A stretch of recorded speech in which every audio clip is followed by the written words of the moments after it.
Chapter 3 The Vision Glorious. Obedience is the one qualification for further vision. G. Campbell Morgan. Jonathan Goforth's heart was on fire for foreign missions. He was sent out one Sunday to fill a pulpit, and as usual, spoke on missions. On Monday morning, as the train was pulling out of the station, a man asked if he might share his seat. "I heard you preach in our church yesterday," said the man. "When I heard that you were coming to speak on missions, I prepared myself with 5 cents for the collection. I usually give coppers on Sunday, but seeing that this particular collection was to go for missions, I decided that I couldn't think of giving less than 5 cents. After you commenced speaking, I began to wish it were 10 cents. A little later, I thought a quarter too little. You were not halfway through till I wished I had a dollar bill, and by the time you finished, I would gladly have given a $5 bill." Some months later, Goforth received a letter from this man's pastor saying, "I suppose you will remember having had a conversation with a certain member of my congregation on the train. Well, that man has since sold a piece of property and has given several $100s of the proceeds to foreign missions." The time came when Jonathan Goforth faced the problem of how he was going to get to China. His own church had no work in that country, so he applied to the China Inland Mission. But when his fellow students at Knox College learned of his plans, they decided to raise the necessary funds and start a mission in China with Jonathan Goforth as their missionary. This decision came in the midst of a movement at Knox that was coincident with a revival of missionary interest throughout a large part of the Christian world. At the East Northfield Conference in 1896, the student volunteer movement was set in motion. On the last day at Northfield, 100 young men and women announced their willingness to become missionaries. The movement spread in a truly amazing fashion through the universities and theological schools of the continent. President McCosh of Princeton said that not since Pentecost had there been such an offering of young lives. At Knox and in other Canadian colleges, daily prayer meetings for missions were started.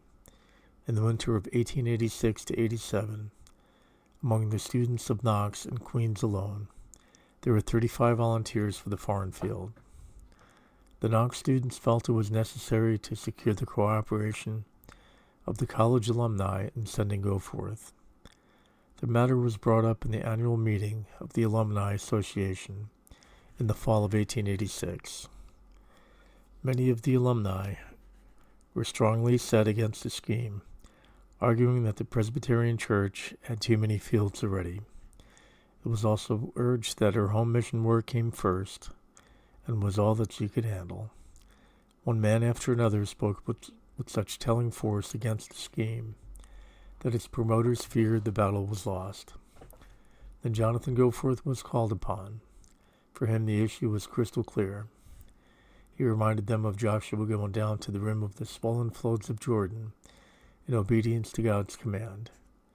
He did not wait for a bridge to be thrown across, but went forward by faith, and the way opened up. "As soon as we are prepared to go forward and preach the gospel at God's command," he went on, "then the Lord of the harvest will surely supply the need." When he had finished speaking, the Alumni Association, without any further discussion, voted unanimously to support the venture. The alumni of Knox College had been won over. The next step was to win the official sanction of the church. Jonathan Goforth had already done much on his own account to turn the mind of the church toward China. He had brought hundreds of copies of Hudson Taylor's China's Spiritual Need and Claims, mailing them chiefly to ministers. The expense of this undertaking was first shouldered by himself. Then later gifts came in which enabled him to carry it on. One who knew him at this time tells of frequently going to his room to help in mailing out the books. In the room were piles of books and pamphlets on China, ready to be sent out. Sometimes 3 or 4 students were helping. A regular routine was observed. Goforth first reading aloud letters received containing donations for the work, many of these being small gifts from Sunday school children who had heard him speak. Then all knelt in prayer for blessing on the books sent out and thanksgiving for gifts received. We cannot doubt but this work was an important agency in forwarding and feeding the remarkable tide of interest in foreign missions of this period. Dr. Henry W. Frost, for many years Home Director of the China Inland Mission for Canada and the United States, writes the following striking tribute. In the year 1885, I attended for the first time the Believers' Conference held at Niagara-on-the-Lake, Ontario. At this conference, a missionary afternoon was given to Mr. Blackstone and Mr. Goforth for addresses upon foreign missions. I was old enough to be in business at that time, and yet I had never heard anyone speak on work amongst the heathen. It was largely curiosity, therefore, that took me to the afternoon meeting. The first meeting was Mr. Blackstone, who gave us a pyrotechnic display, intellectually speaking, which was illuminating and thrilling, and which left us exhilarated as touching divine possibilities. The second speaker was the unknown Jonathan Goforth. The first thing that I discovered about this young man was that he had the face of an angel, and the second thing was, I am tempted to say it, that he had the tongue of an archangel. Never had I been so stirred by an address, and besides, the speaker was not content to depend alone upon his utterances. He had hung at every side back of the platform charts which appealed to the eye, and of those he spoke one by one with great exactness. The chart which impressed me most was the one in the center, and which showed the religious connection of the world's inhabitants. In the lower half of this chart were 900 black squares representing the 900 million of heathendom. In the midst of these black squares was a white dot, which set forth the Christian church in heathendom. As Mr. Goforth described these black squares and this one tiny white dot, a great conviction took hold upon me. I felt that the church at home was guilty of a great crime. 900 millions of people in such midnight spiritual darkness, when Christ was the light that lights every man that comes into the world. Sitting there looking and listening, I cried in my inmost soul, "O God, what shall I do?" I could not go, but God gave me a work to do for China while at home, and out of it has come the China Inland Mission in North America. Of the children's response to his message, Goforth himself wrote, I spent a Sabbath talking on missions at a certain place. The Sunday school boys and girls were greatly interested. How did I know? Well, when I got through speaking, a number of them came forward, some with pennies, some with 5-cent pieces, and even 25-cent pieces. But the interest didn't end there, for the next day, as I was staying at the manse, they came in ones and twos, and even in groups of 8 or 10, with their offerings for missions. On Monday forenoon, as I was going down the street, I met a crowd of sunny faces on the way to school, and they said, "We are going to China too when we grow big." Among Goforth's papers, we found the following story for children, which will speak for itself. I remember once when I was but a little boy, someone gave me 5 cents. I never had so much money before. I felt rich. I thought, why, these 5 cents will buy 6 sticks of candy. I raced into the house to ask my mother if I might not go to the store at once and buy that candy. My mother said, "No, you may not go, for it is Saturday evening, and the sun will soon be setting. You must wait until Monday." I never felt so impatient about Sunday before. It came between me and the candy. Just then something seemed to say to me, "Well, little boy, do you not think that you ought to give your 5 cents to the heathen?" At that time I didn't know who put that thought into my heart, but I had heard about a collection for missions announced to be taken on the morrow, and I know that God's Spirit spoke to me then. He wanted to make me a missionary, but I wasn't willing. The heathen were far away. I didn't know much about them and didn't care, but I knew all about candy, and it was only 2 miles away at the store. I was very fond of it and decided I must have it. But that didn't end the struggle. It was candy and the heathen, and heathen and the candy contending for that 5 cents. Finally, I went to bed, but I couldn't sleep. Usually, as soon as my head touched the pillow, I was off to sleep. But that night, I couldn't get to sleep because of the war going on between the heathen and the candy, or between love and selfishness. At last, the heathen got the better of it, and I decided to go to Sunday school the next day and put my 5 cents into the collection. I felt very happy then, and in the moment was asleep. But when I awoke, the sun had arisen, and my selfishness had returned. I wanted the candy, and the fight was on. But before Sunday school time, love had gained a final victory, and I went to Sunday school, and when the plate was passed around for the mission collection, I dropped my 5 cents in. And would you believe me? I felt more happy than if I had gotten the whole store full of candy. We are also indebted to Miss Mabeth Standen for the following letter. How well I remember the farewell meeting in our old church just before Dr. and Mrs. Goforth left for China in 1888. As Dr. Goforth closed his address, he used an illustration that I never forgot. Referring to the miracle of the feeding of the 5,000, he pictured the disciples taking the bread and fish to the first few rows of the waiting and hungry multitude. Then he imagined these same disciples, instead of going to the back rows, returning to those who had already been fed and offering them bread and fish until they turned away from it, while the back rows were still starving. Said Dr. Goforth, what would Christ have thought of his disciples had they acted in this way? And what does he think of us today if we continue to spend most of our time and money in giving the bread of life to those who have heard so often, while millions in China are still starving? God spoke to me that night about my responsibility regarding China, and I promised him them, if he opened the way, I would, when old enough, go to the back rows. Later on, when other claims seemed insistent, and one was tempted to care for the front rows only, the vision of China's need, as I had seen it that night, always came before my eyes. I could not get away from it, and finally said, Lord, here I am. Send me to the back rows. Dr. John Buchanan of India sends the following vivid and somewhat amusing picture of Jonathan Goforth at this period. Jonathan Goforth, though young, was even then in 1887, a fearless prophet of Jehovah. I well remember when he and I were sent to Zion Church, Brantford. The convener for home missions was pastor. Zion Church, at that time, gave almost exclusively to home missions.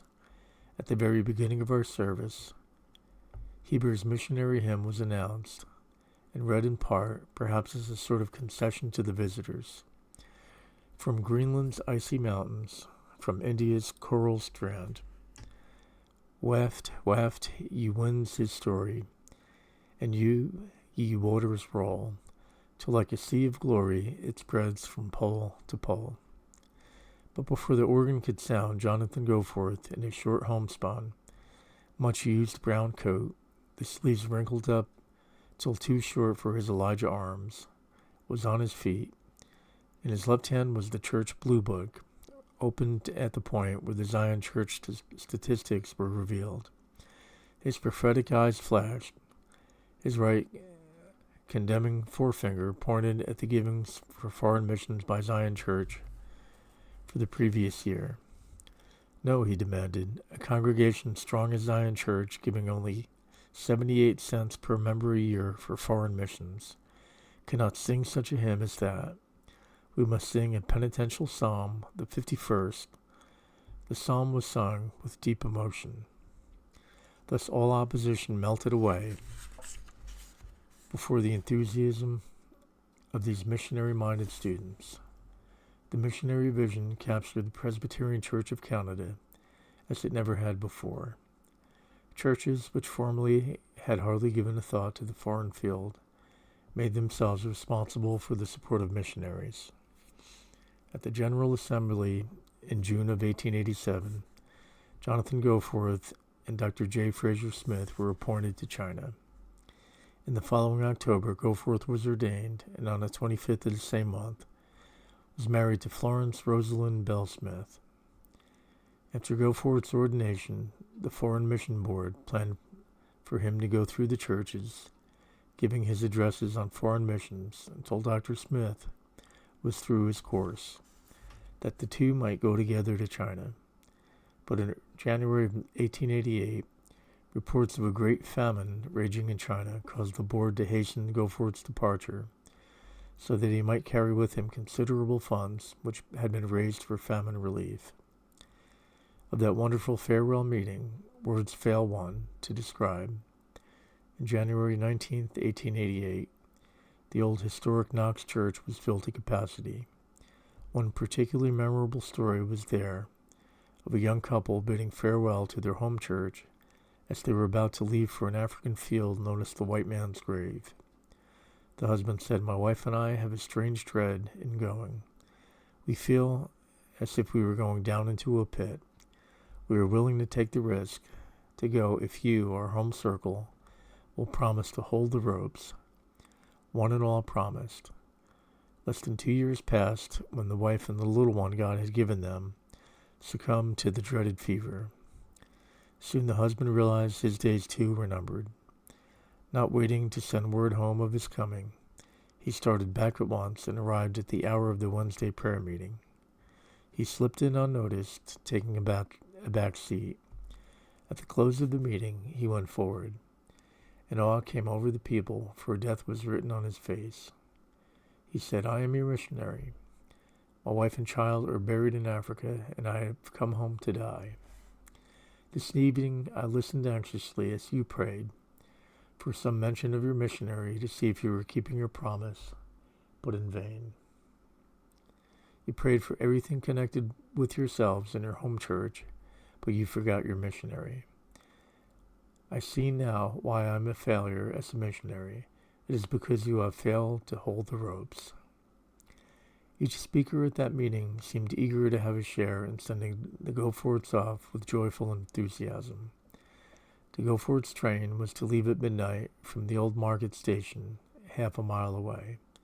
Soon after 11 o'clock, hundreds started for the station. Toronto probably never witnessed such a scene as followed. The station platform became literally packed. Hymn after hymn was sung. As the time drew near to start, Dr. Caven of Knox College bared his head and led in prayer.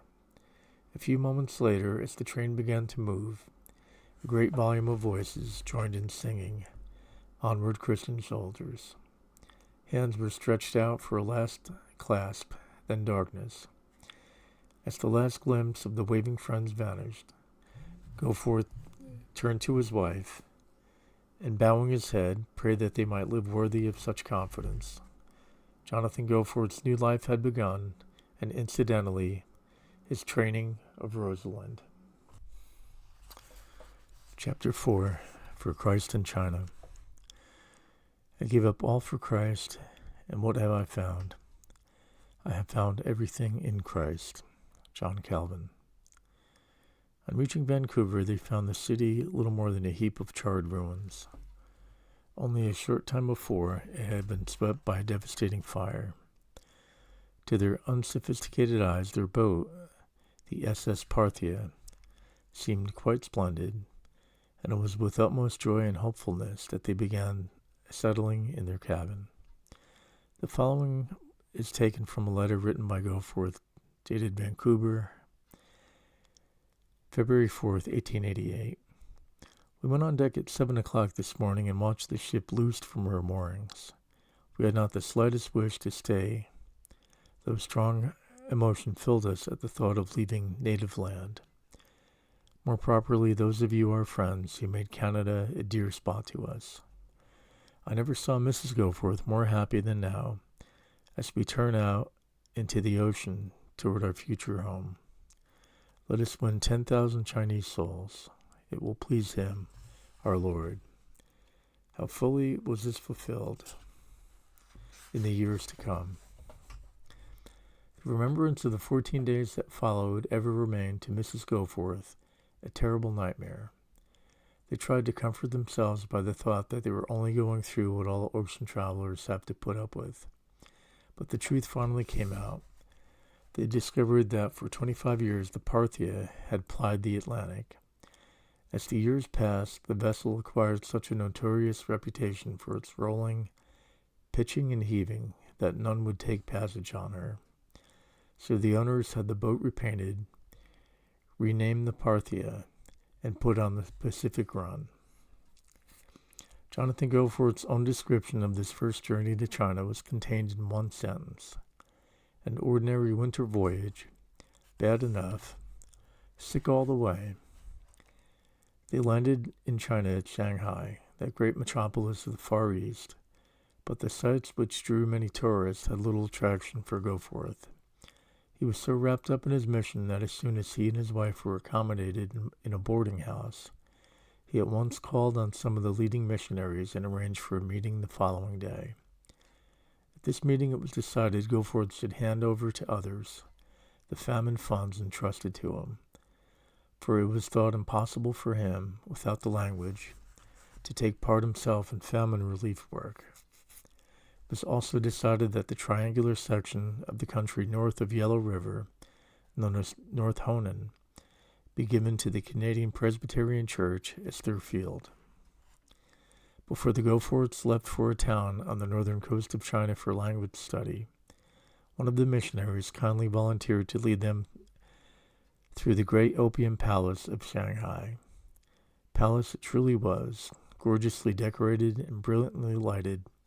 Men and women were stretched on their narrow beds, fully dressed, with the opium paraphernalia beside them, none seeming the least ashamed as visitors passed by. Later Goforth was told that the far country of the prodigal son meant Shanghai to the Chinese. The disgraceful fact that covered every missionary with shame was that these opium palaces and literally streets of brothels lay inside the international settlement of Shanghai. They were permitted because of the great financial gain derived from them. The governing board of international settlement was made up of representatives from so-called Christian countries. One day after arriving in Chifu, the Goforths settled in a house offered to them at modest rental by Dr. Williamson, a longtime resident of Chifu. This home was situated on the outskirts of a village 2 miles to the east and on the plain below Temple Hill. Within a day or two, Goforth had engaged a teacher and was hard at work on the language, and since he from the first insisted that the full time for language study must be uninterrupted, getting settled was necessarily slow work. One day while the Goforths sat at dinner, screams and shouts were heard. Running outside, they found the bedroom at the farther end of the house was on fire. The old thatched roof, dry as tinder, was ablaze and already beginning to drop fire below. Again and again, Goforth ran into the burning rooms. The first things to be rescued were his beloved Bible and a vase containing the money. As he returned for more things, his panic-stricken wife grasped the valise and ran for the road, thinking it to be the safest place. In her agitated state, she was unconscious of the many eyes eagerly watching for a chance to snatch the valise. Fortunately, Goforth missed it before it was snatched from her. Running to his wife as she stood dazed by the roadside, he said sternly, "Pull yourself together and don't give way to panic. Do you not know the Chinese will steal?" It was the best thing for her, for it brought her to her senses, and from then on she was quite calm. It was not a pleasant sight to watch the wedding presents, pictures, one of them her father painted by himself from a mirror, and other precious home things being licked up by the flames, but it was so. Practically everything of real value to them was burned. Later, Goforth tried to comfort his wife by saying, "My dear, Do not grieve so. After all, they're just things. The fire meant little more to Goforth than a temporary hindering of his language study, for his optimism remained as unshadowed and as radiant cheerfulness, as healthful as it had not occurred. To his wife, it meant the burning of the bridges behind her as far as art was concerned, and it meant also the dawn of personal responsibility toward the souls of her Chinese sisters. Just 3 weeks from the evening they had landed at Chifu, the Goforths were settling in their second home, a 2-story, semi-detached, foreign-built house within a minute's walk of the seashore. At the end of April, Goforth gave his wife her first lesson in real giving. Coming to her, with his open account book in hand, he said, "I have been going carefully into our accounts, and I find we have given a tithe of 1 year's salary already, and we have been married just 6 months. What would you suggest about it?" Now his wife had not been accustomed to tithing in her parents' home, and had thought it very generous of her husband to tithe their salary. "If we have already given a tithe of our year's salary, I suppose we need not give any more until the end of the year." "Do you really feel we should do so?" Jonathan replied gravely, rather taken aback.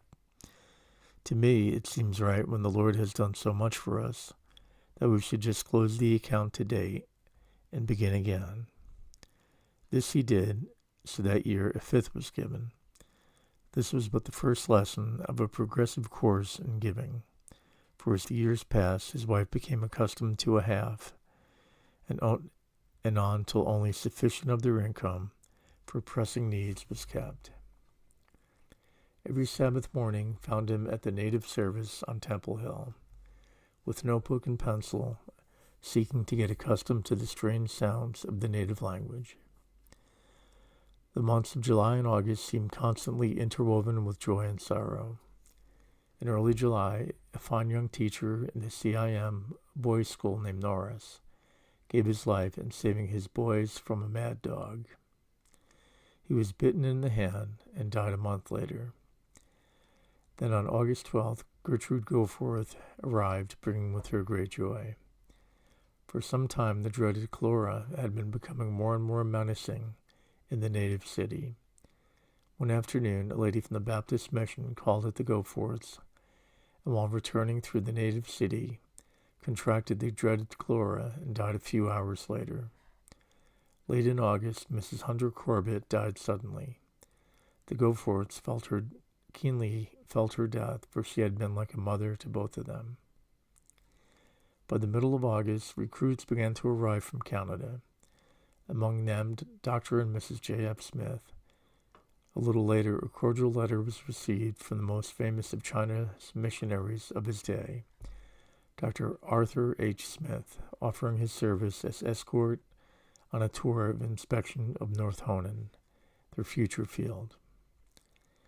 On September 13, 1888, Dr. Goforth and Dr. J.F. Smith started on their exploration tour of North Honan. Of this trip, Goforth records one incident as follows. "We crossed the northern boundary into Honan province over the Chang River. The country before us lay rich and fertile with villages as thick as farmsteads in most parts of Ontario. To the west could be seen the beautiful Shansai Mountains. I was thrilled with the thought of being at last inside our promised land. Walking ahead of the carts, I prayed the Lord to give me that section of North Honan as my own field. And as I prayed, I opened Clark's Scriptural Promises, my daily textbook, and found the promise for that day read as follows. For as the rain comes down, and the snow from heaven, and waters the earth, and makes it bring forth and bud, that it may give seed to the sower, and bread to the eater, so shall my word that goes forth out of my mouth. It shall not return unto me void, but shall accomplish that which I please, and it shall prosper in the thing whereto I sent it." Isaiah 55, verses 10 and 11. The promise seemed so wonderful, coming as it did, just at that juncture, and as I went on, I kept praying that this promise might be fulfilled to that region.